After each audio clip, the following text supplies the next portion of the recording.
Problem 6 is a frisbee being thrown from point 1.3 meters above the ground with a speed of 12 meters per second. And then, let's see, when it reached a height of, I'm not even going to bother. Let's see if I can actually, oh, no, it's going to smack me out, but whatever.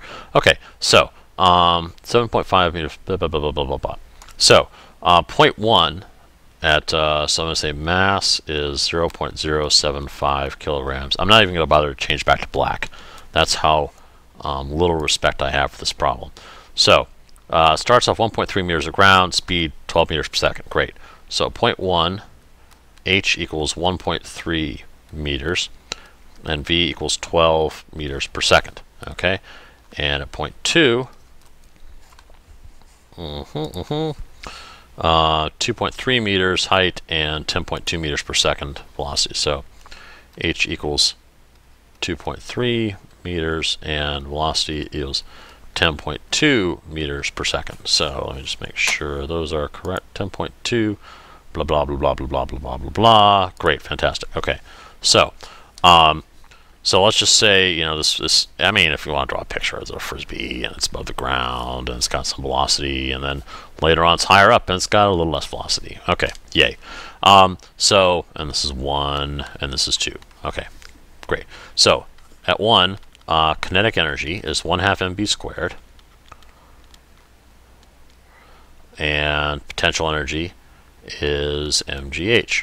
So, mechanical energy, total mechanical energy is going to equal the sum of those two, 1/2 mv squared plus mgh. So I guess if you really want to collect things, you could do m times 1/2 v squared plus g times h. Lovely. So let's just do that with our little power calculator. And 0.075 times 0.5 times v squared, which is 12 squared, plus 9.81 times h, which is 1.3 meters, and we got to make sure this gets distributed nicely. And then, so mechanical energy is going to be 6.35 or 36 joules. Okay, great. Equals 6.36 joules. Fantastic.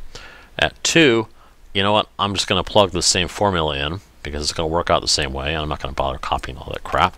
So instead of 12 meters per second, it was 10.2 meters per second. So 10.2 meters per second, and then it was 2.3 meters up. So now it's 5.59 joules of energy. So EMEC at 2 equals 5.59 joules. So 6.36 joules down to 5.59 joules. So you can see it started off with 6.36 joules of kinetic plus potential energy. Later on, some of its, you know, it got higher, so its potential energy went up, right? And then it slowed down, so its kinetic energy went down. Obviously, some of the kinetic energy went into lifting it up, but not all of it, because its total energy, which is kinetic plus potential, has gone down.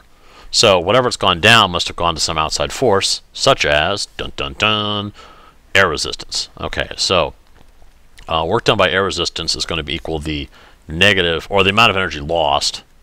Actually, E lost is going to equal the negative of the change in EM. So if delta EM is less than 0, that means energy is lost. And it's a positive amount of energy lost.